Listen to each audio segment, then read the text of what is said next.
Long Road to Friendship, Chapter 6, Part 2.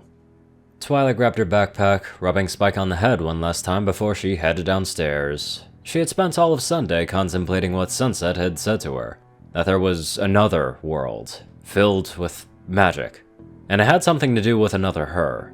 When Twilight had looked into Sunset's eyes, she searched for any sign that Sunset was lying, a nervous twitch or just something. When she couldn't find any, Twilight looked for a sign of mental instability.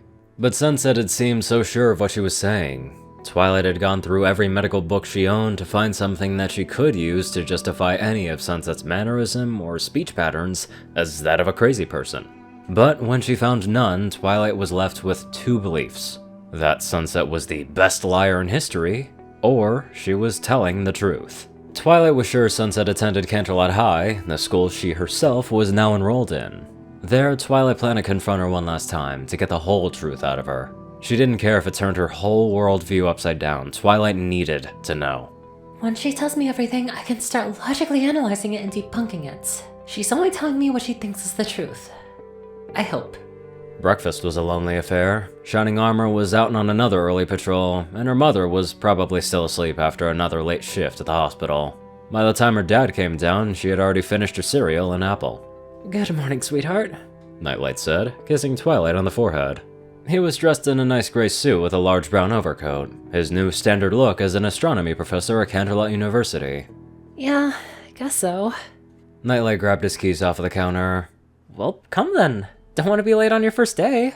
Twilight grabbed her backpack off of the back of her chair and headed for the car, trying her best to look enthusiastic. The first few minutes of the car ride had been painfully silent. Twilight tried to keep herself occupied by staring out of the window, looking at all the students walking to school. Nightlight let out a slow breath. Nervous? He asked, and Twilight just nodded her head. I'll be honest, I'm nervous too. Especially what happened last week. Twilight gripped her hands tight. That had been the scariest night of her life. She had come home quite dazed from how fast everything had spiraled out of control, and the sudden appearance of her savior, Sunset Shimmer. It had taken a few days, but Twilight finally broke down and told her family everything. She had never seen Shining so upset. Don't worry, Dad, it's school. I'll be safe here. Twilight gave him a reassuring smile, but it didn't reach her eyes. No matter how much she tried to play it off, she was still shaken up. I know. School is probably the safest place you could be other than home. I just can't help but worry. Everything will be just fine. I promise. Nightlight looked at her from the corner of his eye and smiled. I know. You're a tough girl, just like your mom. Just promise me you'll be careful, though. I promise. She repeated. And try to make some friends this year. High school is more fun and safe if you have some good friends. Twilight huffed. It's not like I didn't have friends before, Dad. Oh, Twilight, you had one friend. That still counts. The car slowed to a stop in front of Canterlot High, where students were milling around outside, amicably chatting with one another. Twilight could already feel a pleasant atmosphere radiating from the campus. She unbuckled herself and leaned over to kiss her dad on the cheek. Have a good day at work. And you have a good day at school. Nightlight kissed her back. I'll be here to pick you up as soon as school ends. Twilight nodded and hopped out of the car, waving as it pulled away. She turned and looked at the two-story building in front of her. Flags and banners proudly bearing the school's emblem decorated the front, while a large marble statue depicting the school's mascot stood at the courtyard. She would have started attending Canterlot High last week, but the school had taken the entire week off due to renovations.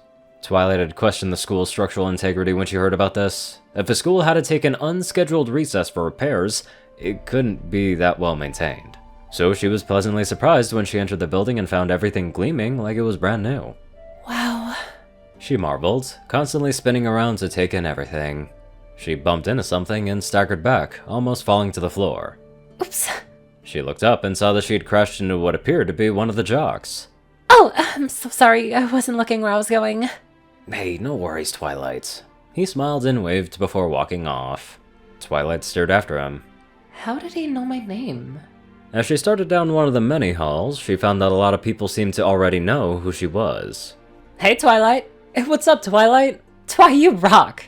Twilight wanted to say that she was flattered, but in all honesty, she was just confused and a little unnerved as well. She had never been here before, nor did she know anyone here, yet they all seemed to know her and treated her like she was their best friend. Alright, now I definitely need to find Sunset Shimmer. The best way to do that, she decided, was to ask someone if she even attended the school in the first place. Twilight would hate to keep searching only to realize that Sunset went to a completely different school. She walked up to the first girl that she saw, who had a massive nest of pink hair and a cheerful disposition Twilight could feel from a yard away. Deciding that she was approachable, Twilight tapped her on the shoulder. Excuse me, do you know... The girl whirled around and had blinked at her before she leapt into the air with a loud gasp and shot off down the hallway, screaming, Girls! Twilight looked on in open-mouthed confusion. Well, that was... interesting. Girls! Pinky yelled as she tore down the hall, her feet barely touching the ground. Girls, girls, girls, girls! Pinky wasn't sure if she should be happy or terrified that the other Twilight Sparkle just walked onto campus. But she did know that everyone else needed to know, and she had to tell them quick. She spotted Rarity having a conversation with some of the fashionistas and stuck out her arm. So then I told her, whoa, Pinky! Pinky's arm had hooked around Rarity's and dragged her away from the conversation. What are you doing? No time. We have a situation, I think. Maybe. There's Applejack. Applejack was standing at her locker trying to get comfortable in the white frilly dress Rarity had made when she noticed Pinky speeding towards her. Hey girls, what? Pinky had grabbed her by the hand and pulled her along. Come on, I need to tell you something. This is big, like super big. Rarity, what's she blabbing about? Rarity could only shrug. Quick! Pinky pointed with her tongue, both her hands currently occupied. Grab Fluttershy, Applejack! Fluttershy just walked into view from an adjoining hallway when Applejack grabbed her by the wrist and dragged her along for Pinky's ride. Fluttershy stumbled and was hauled across the tiled floor for a moment before she found her legs and started to jog in order to keep up. What's going on? She asked in a panicked voice. Sorry, Sugar Cube, we have no idea. Applejack answered. Pinky led them out the back door to the stadium, where Rainbow was out on the soccer field bouncing a ball on her head. 97, 98, 99, Rainbow Dash! Pinky yelled as she slammed into her, bringing all 5 girls to the grass. The soccer ball fell into the lawn next to Rainbow, who groaned. Oh, come on, Pinky, I was on a roll. Pinky jumped to her feet. I'm super sorry, but we have a problem. Or actually, it's more like a situation, or maybe a predicament. Actually, it could be called... Pinky, get to the point. Rainbow snapped. Twilight is here. Pinky said, flailing her arms over her head. And then they all shouted simultaneously. Rarity paused from her chore of trying to wipe the grass stains off of Applejack's dress. You mean she came back? No, not that Twilight. Our Twilight. Wait, I mean the one from this world, the non-magical one. How do you know, Pinky?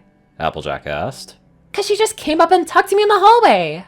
Wow, what are the odds of this world's Twilight Sparkle coming to Canterlot High right after the other one leaves? Fluttershy wondered. Pinky tapped a finger against her chin. Pretty high, I guess. She shook her head. But don't you girls see the problem here? Rainbow shrugged. Not really. Rarity took her by the shoulders and said in a dramatic voice, Rainbow, think about it. This is high school, and teenagers talk. What do you think is on everyone's mind right now? Rainbow's eyes widened. Oh, now I see what you mean. Rarity nodded. If a word of what happened at the dance reaches Twilight's ears, she's going to be hopelessly confused. She'll think everyone around here is crazy or trying to pull some cruel joke on her. Oh my, it'd be even worse if she ran into Flash Sentry or Sunset. Fluttershy looked up with the same horrified expression that everyone else had. They all broke into a run, charging back into the school at top speed with Pinky in the lead again. Hold up, y'all! Applejack said in between breaths, trying not to trip in her dress. Maybe we're overthinking this. It's not like Sunset's gonna hurt the girl, right? Rainbow looked over and gave her a pointed stare. I was trying to be optimistic. As they rounded the corner, Pinky came sliding to a stop, the rest of the girls piling up behind her. Down the hall in front of her, Pinky could see Twilight walking up to Sunset, who was storing her backpack into her locker. Pinky shouted, as Twilight tapped Sunset on the shoulder. Sunset turned around and stared at Twilight, then screamed. Well, that all happened. Hopefully it just doesn't end in something violent. Now let's get on to our non-violence donators. Top donators are 630, Peter Coulthard, J Tinman, Darkside, Only One Thing, and Dash of Evergreen. Rayden, Narwhals, Blackmoonheart, Pastel Skies, Austin Rollins, Crazy Color 557, Stu Hex, Sort of Brother and Margid, Omicron Lyrae, Will, Chris, Twinkie, Hadzaza, rightful, Maverick, and many more fantastic people. Thank you all so much for watching this video and live life to the fullest.